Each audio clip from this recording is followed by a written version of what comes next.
কি বিয়ে করেছে? মানে একেবারে রূপসী বউকে নিয়েই পাই।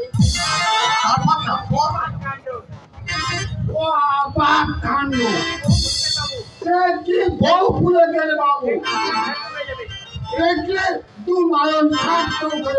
তাই নাকি?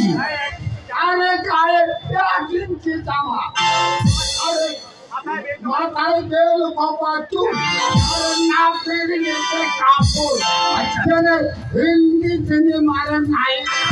আচ্ছা আচ্ছা, বাবা কাণ্ড,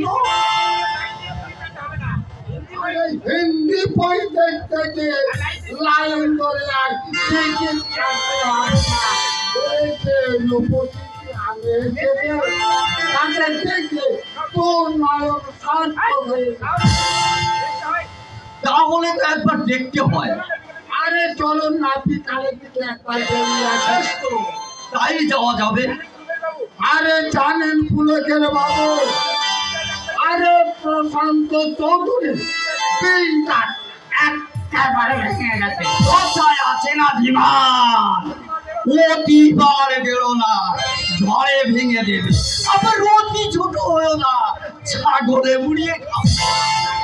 বাবা কাণ্ড, একটা জনে একেবারে হাতের পাঁচ পাতেছে। ছি ছি ছি, পড়া গায়ে এত মেয়ে থাকতে বিয়ে করলো কিনা শহরের একটা নোংরা মেয়ে। আমার তো মনে হয় এই মেয়েটার সঙ্গে একটু সে তো বটেই, সে তো বটেই। তা না হলে ওই কল্পনার মতো একটা ছুরিকে সে ছেড়ে দেয়। বাবা কাণ্ড, এবারে কিন্তু শান্ত করলো বলে। কেন কেন? আরে জয়ন্ত যখন বিয়ে করেছে তখন কল্পনা ছিল আপনার কাছে এলো বলে। সত্যি? আরে সত্যি নয় তো, সে মানবার বলি কখনো মিথ্যা কথা বলেছে? কত রাগ করছো কেন? আরে রাগ পারবো তো কথা বল, রাগ পড়া টাকা দিন। টাকা এখন কি হবে? আরে অপার কাণ্ড, আরে খালি ছায়া আমি বলবো একটা পুলকের বাবু পাঠিয়ে তবে তো আপনার প্রতি হ্যাঁ দিওয়ান, তুমি ঠিকই বলেছো। সত্যি তোমার কি আছে? এই নাও টাকা। তবে একটু তাড়াতাড়ি, পুরো 5,000 টাকা, যাতে তাড়াতাড়ি হয় তার ব্যবস্থা করে দেওয়া। আবার কাণ্ড, আপনি 500 দেওয়া ডাকি, আমি তো 2-4 দিনের মধ্যে একটা ব্যবস্থা পাক্কা করে ফেলবো। এই আমি চললাম, এই আমি মেয়েটাকে পাওয়ার জন্য আমি অনেক পয়সা খরচ করে ফেলেছি। মঙ্গল ভাই, এবার তুমি আমার ইচ্ছা পূরণ করো। আমি আর একাকি দিন কাটাতে পারছি না। সঙ্গিনী না থাকার যে কি জ্বালা, এই বয়সে আমি তো মর্মে মর্মে উপলব্ধি করতে পারছি। কে তোমাকে এখানে ডেকেছে? চাকরি কেউ, আমি নিজেই আপনার কাছে চলে এলাম। তুমি এখন চলে যেতে পারো, কারণ আমার কোনো অসুখ করে। আপনার কোনো রোগ সারাতে আমি আসিনি ফুলকেশ বাবু। আপনার মতো ধনীদের জন্য আছে নার্সিং হোম, সামান্য এই গ্রাম্য হাসপাতালে নয়। কি বলতে চাও তুমি? গ্রামের এই হাসপাতালে সবসময় সব রোগ ঔষধ পাওয়া যায় না, তবুও গরিবেরা বাধ্য হয়ে ভর্তি হয়। মরণের সঙ্গে সংগ্রাম করে কেউ বা বেঁচে যায়, আবার কেউ ঔষধের অভাবে মারা যায়। কিন্তু একটা গরিব মারা গেলে হয়তো এই সমাজের কিছুই যায় আসে না। আপনার মতো একটা ধনী যদি মারা যায়, মানে এই সমাজের কত বড় ক্ষতি হয়। কি বল, তোমার এই হ্যারি শোনার সময় আমার নেই। কিন্তু আমি যে আপনার কাছে এই ছোট্ট একটা অনুরোধ নিয়ে গেছি। কি অনুরোধ? হাসপাতালে ঔষধ কিনে দিতে হবে? না না, সে আমি পারবো না। ঔষধ নয় ফুলকেশ বাবু, তবে কি? জলের অভাবে চাষিদের মাঠের ধান সব শুকিয়ে যাচ্ছে, তাই না, আমি তার জন্য কি করতে পারি? আপনার ওই দিকে থেকে দয়া করে যদি একটু জল চাষিদের এই বিপদের দিনে গিয়ে সাহায্য করতেন, তাহলে তাদের এই ধানগুলো হয়তো কিছুটা বাঁচত। দিদি থেকে জল, এত বড় কথা তুমি আবার বলতে সাহস পেলে কি করে? চিন্তা করে দেখুন প্রকাশ বাবু, ধান না জন্মালেই আপনার এই গ্রামের চাষিরা খেতে পারবে না। স্ত্রী পুত্র নিয়েই তারা পথে পথে ভিক্ষা করবে। সে খোঁজের আমার কোনো দরকার নেই। চাষিরা ধানের দিকেছে বুক ভরা আশা নিয়ে বেঁচে আছে। আপনি সেই আশা ভর্তি বুক ফলাতেই পাথর ছুঁড়ে মারবেন না। তুমি হাসপাতালের ডাক্তার, রোগীর চিকিৎসা করা তোমার কর্তব্য। তা না করে ওই ছোট লোক চাষাগুলোর জন্য তুমি কোন স্বার্থে আমার কাছে এসেছো? স্বার্থ আমার কিছুই নয়। চাষিদের সঙ্গে আমি মেলামেশা করি, তারা ওকে যে আমাদের শ্রদ্ধা করে। তাই তাদের এই বিপদের দিনে আমি শুধু আপনার কাছে অনুরোধ করতে চাচ্ছি। তুমি হাসপাতালের ডাক্তার, ওই ছোট লোক চাষাগুলোর জন্য তোমার কোনো ভাবনা চিন্তা করবার দরকার নেই। চিন্তা করে দেখুন, এই চাষিরা এই যে পৃথিবীর জনসংখ্যার 70% মেয়নদী মানুষ। এদের এই প্রত্যেকের মাথা পিছু একটি করে ভোট আছে। সেই ভোটেই দেশের ভাগ্য নির্ধারণ হয়। এদেরকে আমরা ঘৃণা করি, তাচ্ছল্য করি। এদের নিয়েই যে আমাদের সংসার, আমাদের এই রাষ্ট্র। তোমার ওই লেখা থামাও।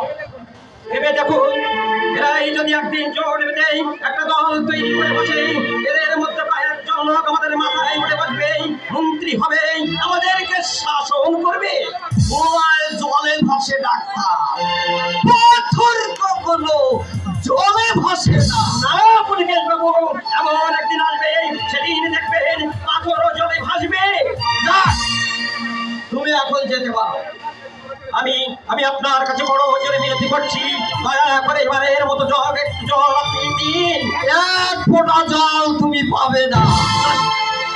আসাদের কাছে জল চাইলে সে হয়তো দেয়, কিন্তু আপনার মতো একটা মানুষের কাছে দয়া ভিক্ষা করার আর বাতুলতা ছাড়া আর কিছুই নয়। আমার ভুল হয়েছিল। মূল্য যখন তুমি বুঝতে পেরেছ, এখন বিদায় হও। যাওয়ার সময় শুধু একটা কথা বলে যাচ্ছি পুলকেশ বাবু, যে অর্থের বই গরিব হবে, এই গরিব চাষিদের আপনি এত বড় ক্ষতি করলেন, তার ফল একদিন আপনাকে পেতেই হবে। অসহায় চাষিদের দীর্ঘশ্বাসে আপনাকে একদিন জলে পড়েই ছাই হয়ে যেতে হবে, ছাই হয়ে যেতে হবে। ওই ছোট লোক চাষাগুলো কি ডাক্তার একেবারে ওকে আমি এই হাসপাতাল থেকে তাড়াবো। তা না হলে আমার যত বন্ধুকি কারবার আছে ও বেটা সব বন্ধ করে দেবে। তোমার সঙ্গে আমার কয়েকটা জরুরি কথা আছে বাবা। কি কথা? তুমি যেখানে মাধুরীর বিয়ের ব্যবস্থা করেছো, সেখানে মাধুরীর বিয়ে হবে না। কেন হবে না? নগরে গিয়েছিলাম, খোঁজ নিয়ে জানলাম ছেলেটা লম্পট, চরিত্রহীন। পুরুষ মানুষের চরিত্রে ওরকম একটু দোষ ত্রুটি থেকে তাতে কিছু যায় আসে না। তবু সবাই জেনে শুনে একটা লম্পটের হাতে মাধুরীকে তুলে দেওয়া যায় না। এইরকম একটা ছেলে হাতছাড়া করা যায় না। ধনীর ঘরের ছেলে খাওয়া-পড়াগুলো অভাব থাকবে না। খাওয়া পড়া নাই, মেয়েদের জীবনের সব নয় বাবা। তাছাড়া ছেলে আমাকে 5,000 টাকা পর্যন্ত দিয়েছে, এমনকি গয়নাগাটি পর্যন্ত দিয়ে সাজিয়ে নিয়ে যাবে। এইরকম একটা সুযোগ হাতছাড়া হয়ে গেলে শেষে কিনা আমাদেরকে তার মানে মাধুরীকে তুমি 5,000 টাকার বিনিময়ে বিক্রি করে দিতে যাচ্ছ? কোনো পাত্র যদি পাত্রী পছন্দ করে পাত্রীর বাবাকে কিছু যৌতুক দেয়, সেটাকে কি বিক্রি করাবো? হ্যাঁ বাবা, বর্তমানে যুগে তাকে বিক্রি বলে। ছি বাবা ছি, তুমি এত অসৎ। আমার আজ যে এত বড় সম্পত্তি ভোগ করছো, তার অর্ধেক অংশ টাকার, অথচ পরিবর্তে মাধুরীকে দিয়েছ দুবেলা দুমুঠো ভাত। সব দুঃখ কষ্ট সে নীরবে সহ্য করেছে, তবু তোমার কাছে কখনো অভিযোগ করেনি। আমার তোমার এই ধৈর্যের ভাত কিন্তু আমার ভেঙে যাচ্ছে। আমি এখনই যাচ্ছি এ বিয়ে ভেঙে দিতে, মাধুরী দীর্ঘশ্বাস ফেলবে আর আমরা সুখে শান্তিতে থাকবো। তা হয় না বাবা, তা হয় না।